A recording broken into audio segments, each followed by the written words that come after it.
I took it upon myself to contact the FBI. This was not your ordinary Anderson County Commissioners meeting. Darrell Emanuel made sure of it.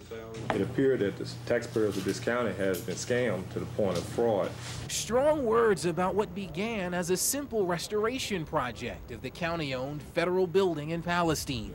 19 months after county commissioners approved contractor David Scoggins' $187,000 bid to paint and restore the facade, Commissioner Emanuel says the panel has failed to hold Scoggins accountable, and the project has become an endless money pit.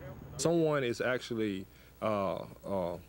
allowing this to continue, and I would say it starts with the presiding officer. First item on the agenda is consider awarding. Emanuel even played an audio tape of the May 2002 meeting where commissioners accepted Scoggins' bid and on the spot wrote him a $60,000 check for insurance, even when county bid policy says all bidders must already have insurance to make a bid. On the tape, contractor David Scoggins says the restoration will take 3 months, possibly a little longer. As of last month, the county had paid out over $523,000, and this paint job remains unfinished. Precinct 3 Commissioner Tim Milliken voted to approve the deal back in '02.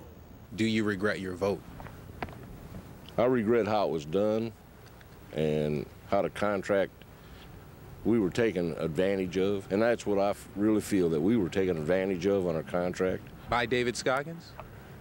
Well, I just leave that alone. I'm not going to say I told you so. You know, I voted against it.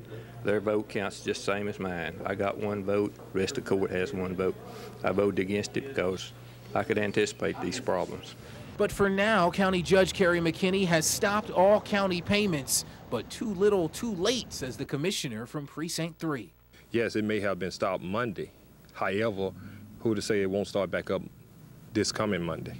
In Palestine, Joel Brown, NBC 56 News.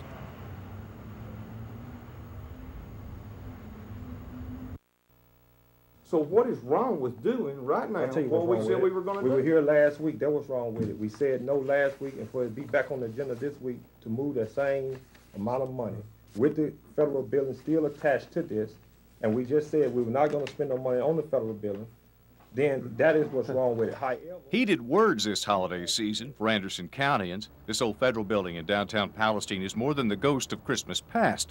Today, commissioners mull the building and its financial baggage over an executive session. The legal wheels now are turning to find out more about restoration work costing more than 254% higher than expected. We want to see what he's done. We want him to stop work on the project. We want him to take his scaffold down, and we want to see his books, what he's able to show us from way of documentation. The old building again is a subject of heated discussion because a proposition to move more than $1.6 million to the county's general fund, and more than $70,000 of that money has the building's name on it. why move $1 million some with 1 day left in the fiscal year?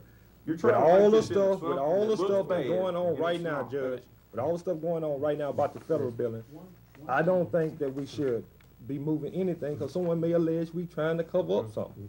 And the in-majority rules and the money is moved. The county judge, Kerry McKinney, it's just a matter of bookkeeping. Just allows the Commissioner's Court to move money within the budget. In other words, make a budget change, as long as you don't take and raise your budget.